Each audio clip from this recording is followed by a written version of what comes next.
Negeri ini memanggilmu kawan. Belajar bergerak berbagi untuk negeri. Guru penggerak majukan pendidikan. Guru penggerak menghamba pada murid. Kreatif rancang pembelajaran. Hargai potensi, tingkatkan prestasi. Lahirkan profil pelajar Pancasila. Belajar bergerak berbagi untuk negeri. Kita menjalin kolaborasi. Belajar bergerak berbagi untuk negeri. Demi bakti pada Ibu Pertiwi.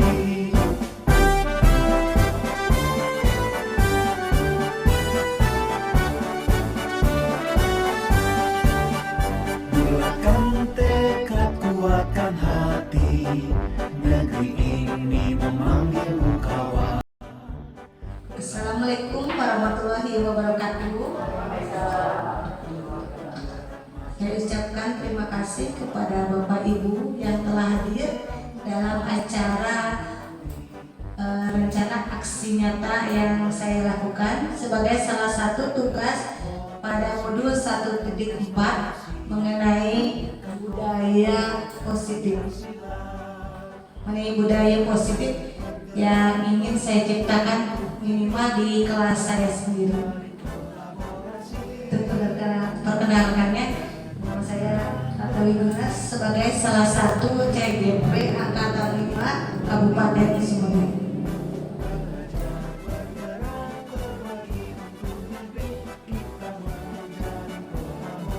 Budaya positif ini akan muncul atau terbentuk itu berdasarkan yang pertama adalah filosofi Ki Hajar Dewantara. Di sini visi guru dan kemudian nilai dan peran kita sebagai guru. Di sini penggeraknya tidak apa-apa, tidak ada penggeraknya juga.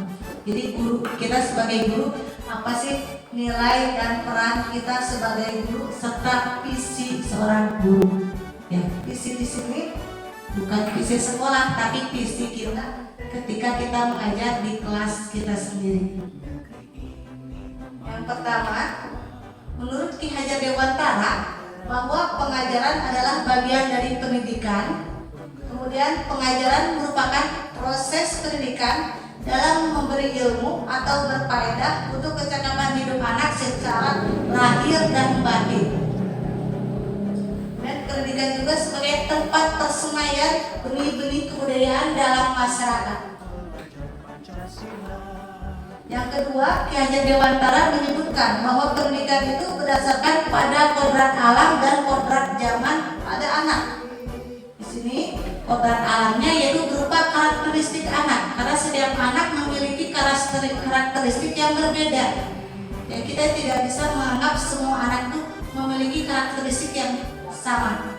Kita terlihat dari latar belakang keluarga serta lingkungan anak itu sendiri. Yang kedua itu kodrat zaman. Jadi kita sebagai guru itu harus tetap mengikuti kemajuan zaman sehingga kita jangan sampai terkalahkan oleh zaman. Ya. Selanjutnya ketiga, Ki Hajar Dewantara menyebutkan bahwa pendidikan itu harus berhamba pada anak.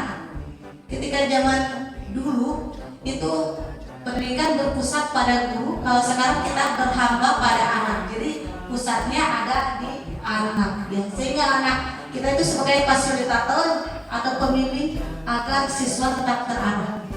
Tetap walaupun semuanya di anak, tapi ininya tetap. Ya. Yang selanjutnya bahwa Ki Hajar Dewantara mengibaratkan bahwa kegiatan pendidikan itu adalah sebagai kegiatan bertani, ya. Di mana sekolah sebagai ladang, guru sebagai petani, dan siswa sebagai benih. Kemarin saya mendapatkan ilmu dari kepala dinas, misalnya kita memiliki tangan kita ya, ada tangan kanan dan tangan kiri. Misalnya di tangan kanan, ya tangan kanan dan tangan kiri semuanya memiliki ada benihnya, ada benih sama-sama benih. Misalnya kita menanam jagung, yang kiri kita lempar, terserah di bawahnya itu tanah apa kita Dan yang sebelah kanan, sebelum kita melemparnya ke tanahnya itu kita campur dulu, diberi pupuk dulu ya. Kemudian kanan kita tanahnya kita dumurkan dulu, baru setelah itu kita lubangi, kita masukkan bibitnya, benih-benihnya. Coba menurut Bapak dan Ibu kira-kira yang kanan yang kiri akan tumbuh atau tidak? Yang Dua-duanya akan tumbuh. Tapi kira-kira yang mana yang akan lebih baik nanti hasilnya? Yang kanan. Begitupun kita kepada siswa semuanya tumbuh. Tapi berarti kita dapat melihat yang bagus itu yang kanan. Karena apa tadi? Karena sebelum kita menanamnya diolah dulu, jadi dicampur, diberi pupuk, kemudian diberi lubang dan diberikan perhatian khusus, sama seperti kita kepada anak juga ya. Jadi kita harus persiapkan segala sesuatunya agar anak menghasilkan yang maksimal ya. Tapi kita juga jangan berharap ketika kita menanam jagung jangan harap akan tumbuh kedelai ya. Tapi ketika kita menanam jagung maka hasilnya akan tetap jagung, tapi kita inginkan adalah jagung yang berkualitas ya. Selanjutnya yaitu nilai dan peran seorang guru. Kita di sekolah, yang pertama nilai guru, isinya sama saja, tidak harus guru penggeraknya saja. Guru juga kita yang pertama adalah mandiri, itu mengikuti berbagai pelatihan atau di sini adalah belajar. Kita terus belajar dengan cara apa? Dengan cara membaca, menanyakan ke teman. Yang kedua ada reflektif, yaitu sering melakukan yang namanya itu, jadi menilai apakah saya mengajarnya sudah betul, apakah anak sudah senang dengan cara belajar saya, seperti itu. Kemudian ada kolaboratif, yaitu berkolaborasi atau bekerja sama dengan guru-guru lain, bisa di sini. Kemudian ada inovatif, di sini ya inovatif, jadi terus menggunakan hal-hal yang baru. Yang terakhir adalah berpihak pada murid. Jadi seorang guru itu ngajarnya harus berpihak pada murid. Kemudian kita peran kita yaitu sebagai pemimpin pembelajaran. Walaupun kita pemimpin, kita harus tidak berpusat pada kita, tapi tetap kepada anak. Kemudian menjadi coach bagi guru lain, mendorong kolaborasi. Jadi kita bisa berdiskusi mengenai masalah atau kesulitan kita ketika mengajar. Kemudian mewujudkan pemimpinan murid dan yang terakhir menggerakkan komunitas praktisi. Ini misalnya KKKT. Di sini ada visi guru, di sini visi ya. Kebanyakan saya juga kemarin berpikir kalau visi itu harus yang dimiliki oleh sekolah. Ternyata bukan. Visi sekolah itu juga timbul karena adanya visi dari guru. Di sini misalnya saya guru kelas 5, jadi saya mempunyai visi. Saya ingin kelas 5 itu menjadi siswa yang cerdas dan berkarakter, misalnya beriman, bertakwa, atau misalnya berperilaku baik. Itu yang saya inginkan, visi saya. Jadi nanti visi dari guru-guru ini menjadi hal yang penting dan diharapkan terwujud di masa depan ya. Untuk visi tidak bisa tercapai dalam jangka waktu sebulan 2 bulan. Mungkin visi kita akan terwujud ketika anak sudah berumur 20 tahun, 15 tahun. Jadi untuk visi itu jangka panjang. Mungkin jangka pendeknya hanya cerdas mendapatkan nilai naik semua, itu bisa. Tapi untuk yang berkarakternya akan muncul setelah lebih dari 5 tahun. Jadi jangan baru bagus, karena visi saya bagus, ternyata yang sekarang saya terapkan di kelas 5 mungkin muncul karakternya ketika nanti di SMP atau di SMK. Jadi guru SD itu harus menanamkan karakter dari sejak dini, walaupun kita tidak bisa langsung memanennya. Kemudian di sini adalah mengenai budaya positif. Budaya positif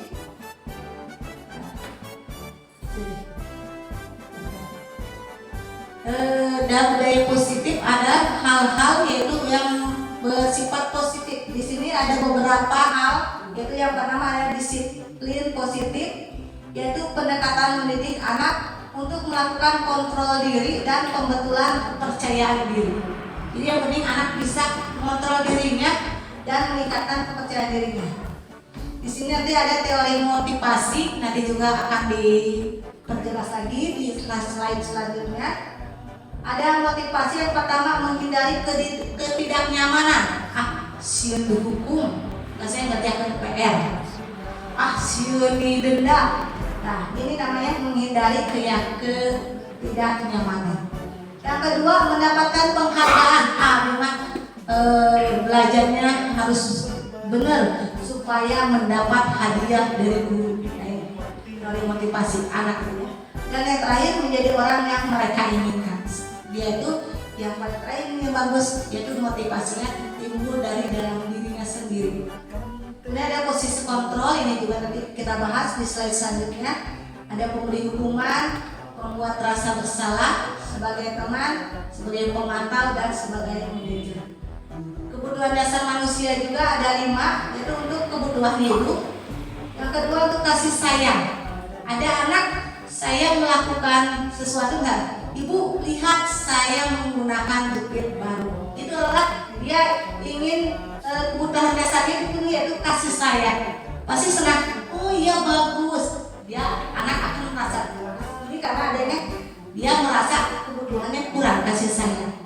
Yang kedua penguasaan. Nah, kalau penguasaan biasanya anak itu ingin berkuasa di kelas. Dia ingin menjadi orang yang paling berkuasa. Di sini ada anak yang kedua ada kebebasan. Misalnya mengganggu orang lain. Sebenarnya kalau ada anak yang mengganggu orang lain berarti berbagai kebutuhan manusianya itu kurang. Misalnya tadi penguasaannya kurang. Dia ingin merasa bebas. Kemudian ada kesenangannya, kemahirian. Ada seorang anak menjadi temannya, dia merasa senang karena dia ingin kebutuhan kesenangannya terpenuhi.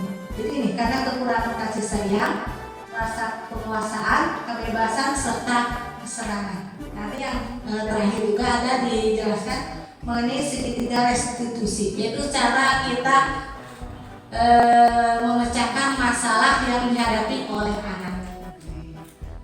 Nah ini, saya ingin tanyakan, apakah menurut Bapak dan Ibu hukuman dapat mendisiplinkan anak? Bisa hukuman? Bisa. Misalnya hukumannya ini ya betul. Hukuman dapat mendisiplinkan anak. Yang kedua, apakah pemberian hukuman dengan hal positif, misalnya membaca atau membersihkan halaman sekolah, dapat meningkatkan disiplin anak? Bisa juga. Yang ketiga, memberi penghargaan dapat meningkatkan motivasi belajar anak. Bisa. Ya. Ini nanti akan kita bisa jawab di slide selanjutnya. Bisa atau tidak? Ini kan duduk sudah berdua-dua ya. Misalnya, maaf, saya Ibu Mumun sama Bu Ijah berpasangan, Pak Asep dengan Pak Brian, Bu Ika dengan Bu Nining, Bu Is. Bayangkan pasangan di sampingnya ya. Yang pertama misalnya satu orang dulu membayangkan mengepal tangan. Misalnya Ibu Mumun yang mengepal, di sini oleh Pak Brian yang mengepal. Bayangkan bahwa kita mengepal sesuatu yang sangat berharga bagi kita. Dan pasangannya boleh memberikan di sini berbagai cara bagaimana agar tangan yang ada di pasangan kita membukanya. Boleh dengan cara membujuk, dirayu ya. Boleh mengancam, buka dulu. Yang kedua ada menghardik, ada merayu, ada menyuap atau apa saja yang penting pasangan kita bisa membuka dia. Saya beri waktu setengah menit ya. Apakah kita akan membuka tangan kita atau tidak?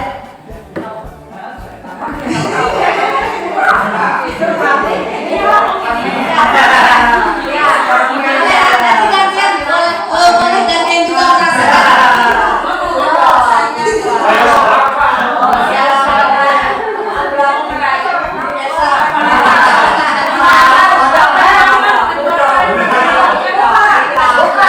Begitu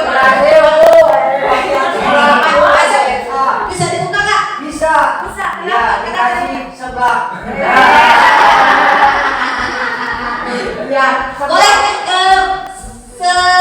sebaliknya, boleh. Sekarang yang sebaliknya sedang pasang sebaliknya. Bu Ija sekarang yang menutup, Pak Asep yang menutup, Bu Nining yang menutup. Bisa tidak? Bayangkan lagi. Ayo.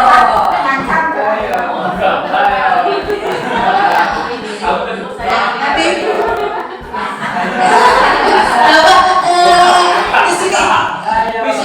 Coba Wilis, kira-kira kalau Wilis mau membuka atau tidak ketika disuruh untuk membuka tangannya. Sedangkan yang di tangan ini sangat berharga menurut kita. Sangat berharga. Mau membuka atau tidak? Tidak membuka. Kenapa? Karena yang sesuatu yang di tangan ini sangat berharga, jadi tidak bisa ada orang yang melihat. Siap, bisa. Tidak akan membukanya. Kalau Pak Prian mau membuka atau tidak? Buka. Membuka. Kenapa? Kenapa? Karena kan yang di tangan lebih baik memberikan yang berharga kepada orang lain. Ya, di sini nanti juga akan diajak untuk membuka atau menutupnya nanti kita dibahas lagi, ada di slide selanjutnya. Nah, kita ibaratkan yang tadi itu ya, yang pertama ada ilusi guru mengontrol murid.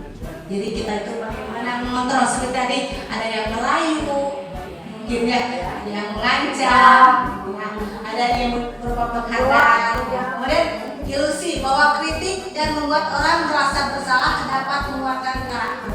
Menurut saya tadi kata Pak Brian saya membuka karena dari yang sebelahnya saya kira beliau membutuhkannya, jadi dia buka bisa.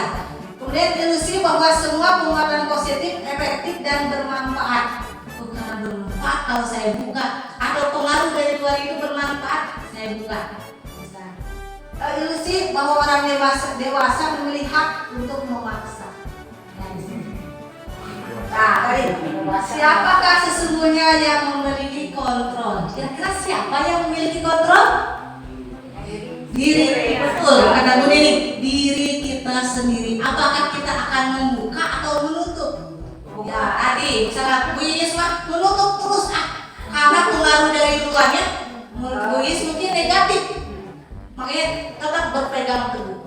Kalau Pak Brian tadi misalnya membuka karena pengaruh dari luarnya, saya kira kalau dengan dibuka orang lain akan terpengaruh dengan saya. Ya, jadi semuanya diri kita sendiri. Jadi betul, boleh membuka, boleh menutup, tergantung dengan kondisi yang kita hadapi. Ya, dengan diri kita sendiri.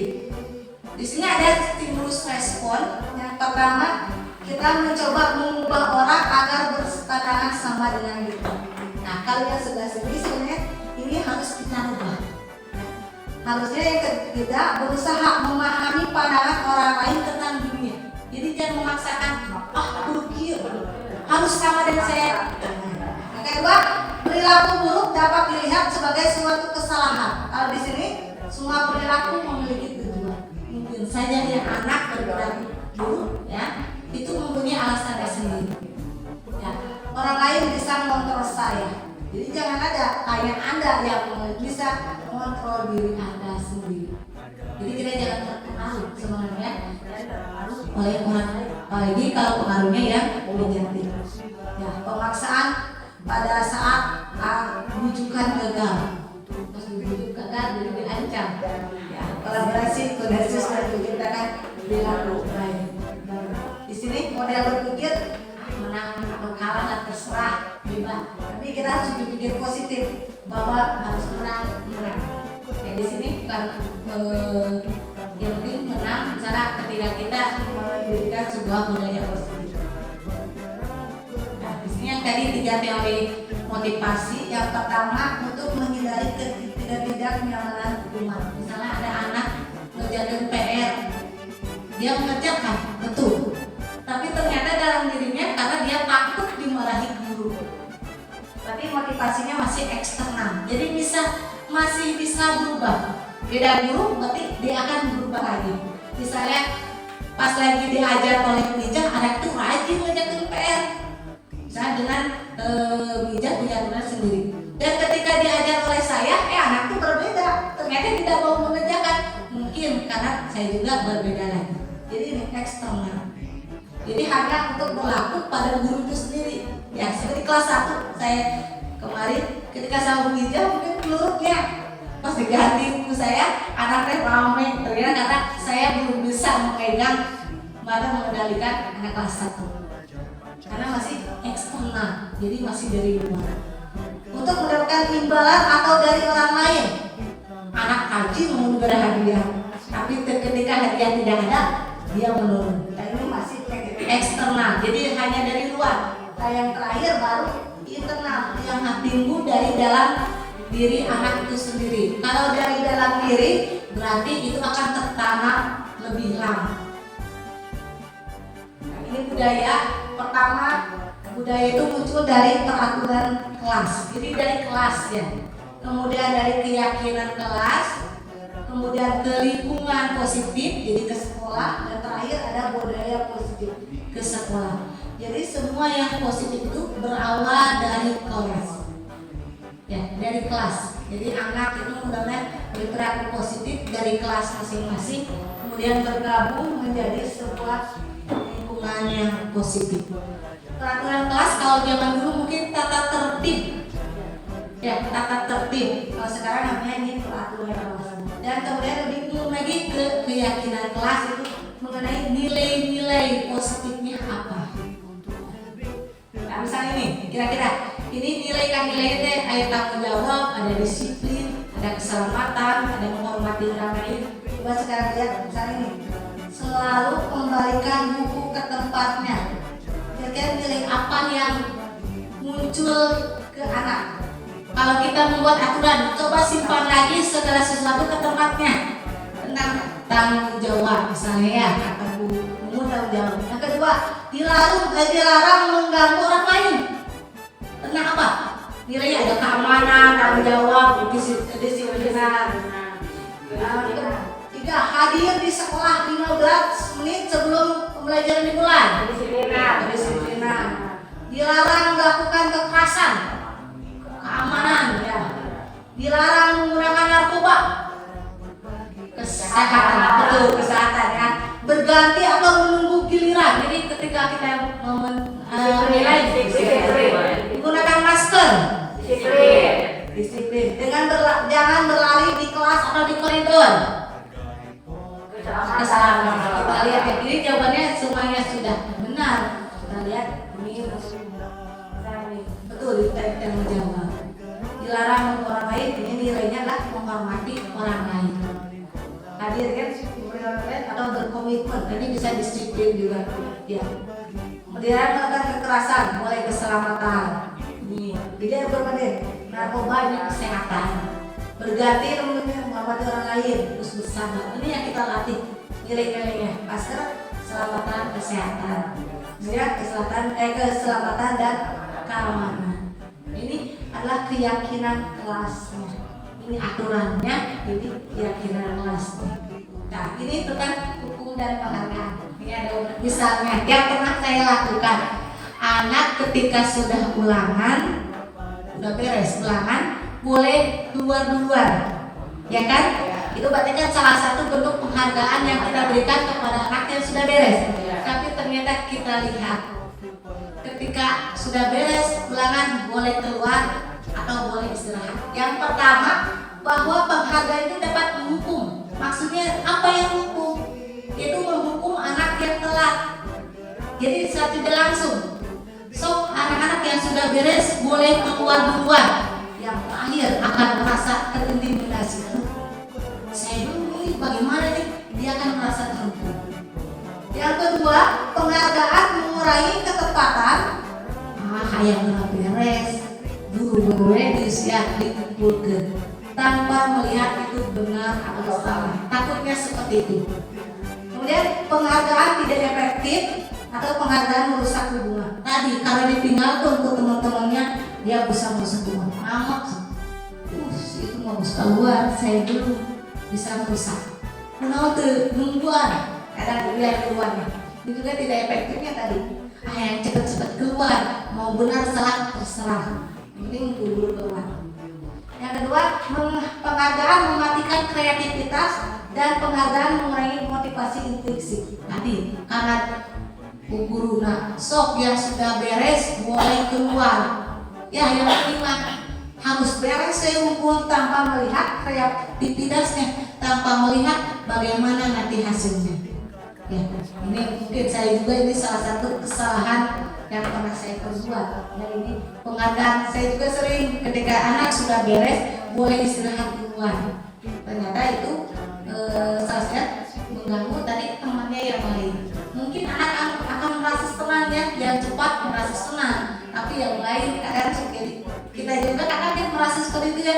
Kalau ada teman sudah keluar kita belum juga, terus makan kita jadi tidak fokus karena kita juga ingin cepat keluar. Ya, benar Pak. Jadi panas ya. Nah, ini kita akan bahas mengenai apa itu hukuman, apa itu konsekuensi. Bisa ada contoh-contohnya. Hukuman itu biasanya dilakukannya berupa paksaan dan kadang tidak sesuai dengan apa yang diperbuat oleh siswa. Kalau konsekuensi itu adalah akibat yang harus dilakukan dari ulah yang anak itu laksanakan. Ya, kita lihat ini ada dua. Tinggal pilih apa itu hukuman atau konsekuensi. Kita satu-satu. Misalnya ini, mencatat 100 kali di dalam buku, kalimatnya adalah saya tidak akan terlambat lagi karena terlambat ke sekolah. Dia ada anak terlambat, terus sama gurunya disuruh nulis di buku. Kira-kira ini hukuman atau konsekuensi? Hukuman. Yang kedua, lari mengelilingi lapangan basket 2 kali karena terlambat hadir di sekolah. Hukuman. Murid diminta untuk push up 15 kali karena tidak menggunakan masker. Hukuman. Menggantikan kertas ulangan kertas tugas teman yang telah dicoret-coret. Konsekuensi. Membersihkan tumpahan air di meja tulis karena tersenggol pada saat belajar. Konsekuensi. Murid disuruh untuk mengenakan sepatu seharian di sekolah karena tidak mengenakan sepatu hitam. Di sini tidak mengenakan ya. Ini dibuka sepatu nak gara-gara pakai sepatu misalnya warna biru. Ini hukuman atau konsekuensi? Hukuman. Lari mengelilingi lapangan basket 2 kali karena terlambat 10 menit pelajaran penjas. Nah, coba puasa. Hukuman atau konsekuensi? Ya, kita lihat ya hasilnya. Nah, ini mencatat 100 kali betul hukuman. Padahal kan tidak nyambung. Kenapa tidak nyambung? Ini kan terlambat sekolah. Kenapa disuruh menulis? Tapi ini berupa paksaan. Ya, kepada anak harus. Beda dari ya hukuman. Yang kedua juga sama karena terlambat hadir lari lapangan bola basket 2 kali hukuman. Meminta push up juga hukuman. Ya, jadi kalau hukuman itu biasanya paksaan yang sudah tertulis mungkin di aturan ya. Kalau konsekuensi tadi lah ini karena telah mencoret-coret kertas, jadi dia harus mengganti kertas temannya, buku temannya. Karena ini konsekuensi akibat yang dia lakukan. Kemudian melupakan air di meja tulis itu juga harus dibersihkan karena itu konsekuensi. Karena dia telah melupakan tempat minumnya. Beda, bukan hukuman gitu namanya. Kemudian murid disuruh untuk tidak mengenakan sepatu seharian di sekolah. Itu adalah hukuman. Yang terakhir, kenapa ini yang terakhir lari konsekuensi? Kenapa? Karena ini pelajaran PJOK. Kemarin saya bahas, karena kan PJOK hubungan ya dengan lari, dengan apa? Jadi namanya konsekuensi. Jadi kalau konsekuensi mah sebab akibat, kalau hukuman mah yang sudah tertulis harus dilaksanakan. Bukan kedengarannya hukumannya salah bilin ya. Jadi ada bedanya hukuman dengan konsekuensi. Jadi sesuatu yang menyakitkan harus terjadi. Ada suara apa? Karena sesuatu harus terjadi ya kan tadi sebabnya. Kemudian membuat anak sakit baik fisik maupun hati dalam jangka waktu yang lama. Tadi sini ini kenapa hukuman tidak diperbolehkan karena takutnya sakit hati yang dalam, takutnya jadi dendam.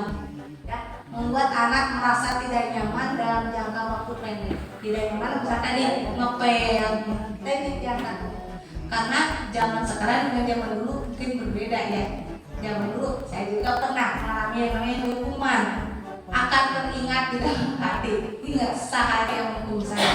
Ya, tapi kalau kita jadikan yang menghukum itu sebagai motivasi dari dalam diri, nanti itu bagus. Tapi takutnya nanti malah jadi dia yang berdendam. Karena kemarin juga ada salah satu yang tanya. Yang kedua, anak membenci kedisiplinan. Kedua, kalau memang anaknya menghargai disiplin. Karena dia sendiri yang melupakan, berarti dia yang harus membersihkan. Ya. Mendorong anak menyakiti diri sendiri karena disorong, menyesuaikan diri. Konsep diri yang buruk kali ini baru. Terus anak belajar untuk menyembunyikan kesalahan. Misalnya dia dilarang pakai sepatu karena dulu ada kesalahan lupa, misalnya di orangnya juga kadang seperti itu. Takutnya seperti ngakal. Anak belajar untuk mematuhi peraturan. Karena takut yang teman tumpah lagi tempat di rumah karena saya harus hati-hati berjalannya. Jadi gimana seperti itu konsekuensi. Jadi anak memperbaiki dirinya sendiri. Kemudian merasa marah, merasa bersalah, dipermalukan, merasa terlihat hati-hati. Saya juga baru ini sering saya juga melakukan ini, merasa dipermalukan. Takutnya jangan sampai kalau marah depan banyak orang, harusnya mau dipanggil sendiri kita kalau bisa. Terus kehilangan hak dibuat dari orang kalau diasihkan untuk sementara, kalau ini sementara. Mungkin ada yang terakhir yang lebih baik lagi. Ini ada hukuman, ada konsekuensi, terakhir adalah restitusi. Itu yang baru. Ya, restitusi. Jadi kita harus menyelesaikan masalah atas kesepakatan anak itu sendiri. Nah, jadi kita tidak langsung menghukumnya. Misalnya ada anak yang bertengkar, atau ini bedanya hukuman dan sebenarnya gini ya, kita juga dari nada bicara saja, kita minimal merubah nada bicara. Misalnya, kenapa kamu tidak masuk sekolah? Pensiunnya anaknya jadi begitu. Misalnya, Andi, kenapa kamu kemarin tidak sekolah? Apa alasannya? Anak akan berbeda merasanya. Tadi mau nada ini, kenapa kamu kemarin tidak sekolah? Bla bla bla bla. Tapi dengan ini, kenapa kamu kemarin tidak sekolah? Ya kan beda anaknya. Kita ya juga beda. Apa itu sama ya, kalimatnya sama, hanya intonasi yang berbeda. Di sini juga sama. Di sini misalnya, korban mendapatkan keadilan. Ini untuk korban, tapi untuk pelaku jadi disalahkan. Di sini semuanya korban mendapatkan ganti. Ya, seperti itu. Jadi kita minimal dari nada ini saja. Dari nada kita rubah yang tadinya menekan, di sini kan harus menekan, kalau di sini nadanya jadi lebih lambat. Ya. Kemudian restitusi juga ini, apa yang kamu yakini? Kalau misalnya ada yang tidak mengerjakan PR, maka kita tulis tidak pradugas harus mengerjakan PR. Jadi kalau tidak mengerjakan PR, melanggar. Nanti tanya, apa yang bisa kamu lakukan untuk memperbaiki masalah ini? Bu, ya udah saya mengerjakan PR. Besok dibentuk rasa itu. Jadi terus. Cuma dari nada bicara saja kita ubahkan. Di sini ada 5 posisi kontrol kita sebagai guru. Yang pertama ada sebagai penghukum dari data. Membuat orang merasa bersalah. Sebagai teman kita posisinya sebagai pemantau atau sebagai manajer. Ya, kebanyakan saya juga sama ada di penghukum dan pembuat orang bersalah. Karena kadang kalau kita posisi teman, anak jadi rada memuncak. Ya, kita merasa disejajarkan. Ada anak yang merasa termotivasi dengan teman, ada anak yang merasa tuh ternyata juga sama dengan saya posisinya. Kita seperti itu. Untuk menghukum yang posisi kita di atas, tapi di atasnya ditakuti. Nah, pembuat orang bersalah. Nah, ini nadanya tadi menghampir, menunjuk-nunjuk, menyakiti atau menyindir. Jadi di nada bicara ini juga berbeda. Ini mau berceramah. Saya ini kata-katanya. Kalau kamu tidak lakukannya, awas ya, rasakan nanti. Berbeda. Berarti ada mengancam ya. Kalau ini mah kamu seharusnya kamu sudah tahu ibu capek kali ya mengajarkan. Benar. Menurut jadi di sini mengeluh dan membuat siswa itu merasa semakin bersalah. Kemudian membuat alasan untuk muridnya. Jadi imam membela, ayolah lakukan demi ibu, ayo lakukan. Ya, ini. Kali ini pemantau juga tegas, tapi langsung kena aturan. Ya, apa sih peraturannya ini yang kamu langgar? Seperti itu. Jadi tidak langsung tidak nyalakan, tapi langsung aturan yang sudah kamu langgar. Ya. Kali ini apa yang kita yakini, apa yang bisa kamu kerjakan untuk memperbaiki masalah ini? Ini langsung. Jadi anaknya misalnya saya memperbaikinya dengan cara misalnya ketika berantem, misalnya ada kasus dua orang anak laki-laki berantem, yang satu bajunya tuh copot kancingnya, ya, yang satu berarti pelakunya. Kita renungkan, kita bertiga bertemu guru dengan siswa dan tanyakan apa alasannya kepada yang tadi yang mungkin yang merobeknya. Jadi kan menyebutkan alasannya. Kemudian apa yang bisa dia lakukan supaya memperbaiki kesalahannya. Kita tanya kepada yang anak yang sobek misalnya, apa yang bisa dia lakukan agar bajunya bagus kembali. Itu saya ingin supaya tak ada dulu ya.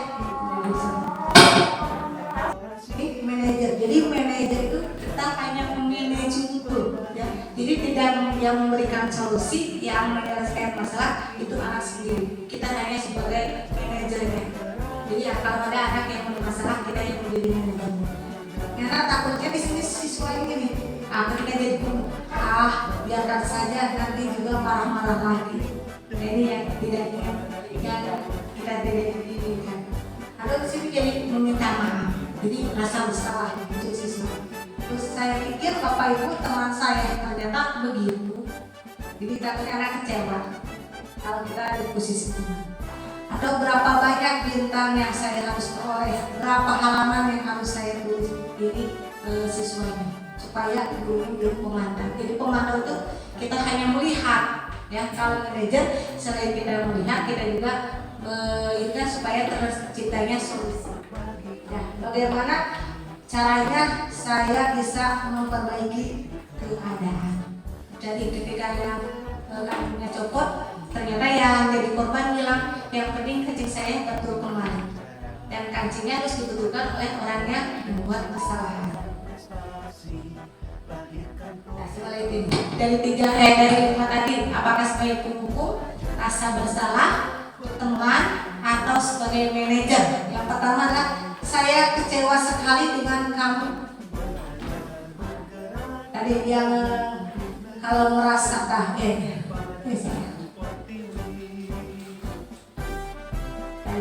ada menghukum, membuat rasa bersalah, ada kabulah menyalahkan, ada teman, ada pemantau atau manajer. Di sini saya kecewa sekali dengan kamu. Sebagai apa? Pembuat rasa bersalah. Kamu tidak benar, tidak pernah benar melakukannya. Menghukum. Ayolah demi bapak dan ibu, teman. Apakah kamu mau mendapatkan stiker bintang ini? Sini. Tadi deh. Ya, tadi ya, betul. Pemantau kita. Bagaimana kamu bisa menyelesaikan masalah ini? Manajer. Kamu selalu yang paling terakhir.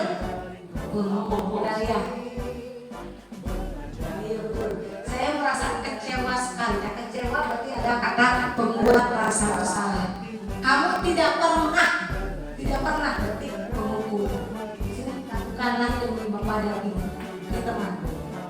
Terus stiker bintang di sini pemantau. Jadi tidak memantau pasti ada yang namanya penghargaan.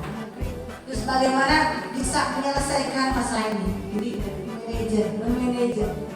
Kamu selalu, kita kata selalu itu penghukum. Nah, jadi ini ada segitiga restitusi. Mungkin kemarin yang ada di kantor bagaimana menjalankan sebuah segitiga restitusi yang tadi. Yang pertama kita harus menstabilkan identitas. Jadi ketika ada masalah, muncul masalah, kita stabilkan masalahnya dulu untuk membuat anak yang merasa gagal karena berbuat salah menjadi positif terhadap dirinya. Jadi pertama jangan dulu menyalahkan anaknya. Kata-katanya adalah gini, misalnya berbuat salah itu hal yang manusiawi. Tidak ada manusia yang sempurna. Bapak Ibu juga pernah buat salah, kita pasti bisa menyelesaikan masalah ini. Bisa. Atau Bapak Ibu tidak tertarik untuk mencari tahu siapa yang benar. Ketika kayak anak yang pada bicara ini ya, tidak mau disalahkan, kita pakai kata cara ini. Siapa yang salah? Ibu lebih tertarik untuk menyelesaikan masalah. Kalau kamu menyalahkan dirimu sendiri terus-menerus, apakah kamu bersikap baik pada dirimu sendiri? Jadi dengan kata pembuka, jangan langsung menuduh si A, si B, jangan ya. Jadi kita menggunakan kata ini, menstabilkan. Jadi supaya rendah dulu, jangan dulu emosi dulu. Ya kalau masalahnya dua anak, kalau satu anak, jadi jangan sampai anak itu emosi. Yang kedua ada validasi kebutuhan. Ya di sini ada membantu siswa mengenali basic need atau kebutuhan yang diinginkan ketika melakukan kesalahan itu. Apa yang tadi ya? Ada kasih sayang, ada penguasaan, ada kebebasan, ya ada kesenangan di sini. Pada dasarnya setiap tindakan manusia tujuannya adalah memenuhi basic need, jadi keputusan dasar. Apakah power, kekuasaan, freedom, kebebasan, love, kasih sayang, di sini kesenangan dan penguasaan ada. Ya. Misalnya gurunya berkata, kamu bisa saja kan melakukan hal yang lebih buruk, tapi kamu tidak melakukannya kan? Jadi lebih ditekankan. Kalau itu salah. Kamu pasti punya alasan mengapa melakukannya. Apa yang penting bagi kamu? Jadi apa kita tanyakan dulu? Kenapa? Jadi validasi kebutuhannya. Dia butuhkannya apa? Apa boleh tetap berusaha? Kamu boleh tetap berusaha menjaga sikap itu, tapi tambahkan sikap yang lain yang baik. Jika penekanannya, ya. Kemudian maukah kamu belajar cara lain yang untuk mendapat yang kamu butuhkan tanpa harus memukul? Karena ketika ada yang berantem, bisa kita. Apakah kamu bisa melakukan dengan lebih baik besok lagi? Jadi harus lebih baik. Nah, terakhir, ya ini adalah menanyakan keyakinan. Itu tentang guru berkata, apa nilai yang kita percaya di kelas atau sekolah kita. Jadi peraturan kelas ya. Jadi peraturan kelas harus dituliskan dulu. Kalau memang tak tertib, ditempelkan dan diingat kepada nilai universal apa yang telah kita sepakati. Karena ini kelas yang ideal itu seperti apa sih? Kalau dulu satu kelas sebenarnya terjadi masalahnya. Kamu ingin menjadi anak yang seperti apa? Dilihatkan anak yang menjawab. Mungkin anak akan menjawab, memberikan jawabannya bahwa dia itu ingin anakku saya ingin yang diperhatikan. Karena ada anak situ. Atau apa yang kamu rasakan ketika melakukan itu? Kamu menjadi orang seperti apa? Misalnya tadi mengatakan, kalau kamu menjadi teman, apakah yang merasakan anak mungkin saja polos menjawab senang. Mungkin dia yang keluar mungkin kesenangannya, kepuasannya. Kemudian ketika kamu melakukan itu, apakah kamu akan menjadi seperti apa? Kamu itu bahasanya seperti itu. Nah, sampai sini jadi ada 3 restitusi itu ada 3 tahapan. Tadi yang pertama menstabilkan identitas di sini. Jadi kita integrasi dulu kepada anak. Yang kedua yaitu validasi Tuhan. Anaknya butuh apa saja. Kemudian menanyakan keyakinan. Kalau dia sudah mengukuh saya salah, saya melanggar keyakinan bahwa saya harus mengerjakan PR. Jadi anak sendiri yang langsung menemukan kesalahan yang dia lakukan. Ya tanpa kita langsung dulu. Kamu melanggar dan mengaruh. Tapi anak sendiri harus mencarikan. Ini biasanya dalam posisi manajer. Nah, saya juga di sini belajar ingin dari mulai penghukum. Awalnya saya sebagai penghukum dan memberi rasa bersalah. Saya ingin pertama tingkat dulu ke pemantau. Untuk teman saya ingin lewat karena sudah pernah. Tapi anak ternyata menjadi dekat, tapi kadang posisinya ingin sangat sejajar dengan guru. Jadi saya juga sama harus berubah di satu step harus lebih tinggi dari biasanya.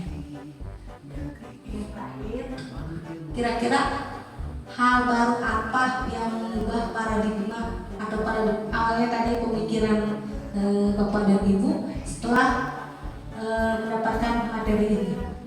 Buat perasaan apa ketika muncul mengikuti sesi ini dari makna disiplin dan motivasi intrinsik tadi yang menjadi intrinsik.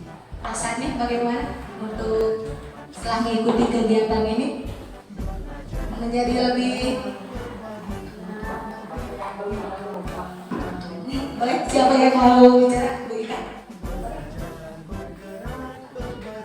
Ingin berubah ini asalnya di Bengkung ini menjadi manajer atau pemantau. Perasaannya Bu Ika merasa Senang jadi terbuka lah ya belajar ini jadi bisa tahu. terima kasih kepada Bu Ika. Alhamdulillah ya. Mudah-mudahan semuanya kita bisa memperbaiki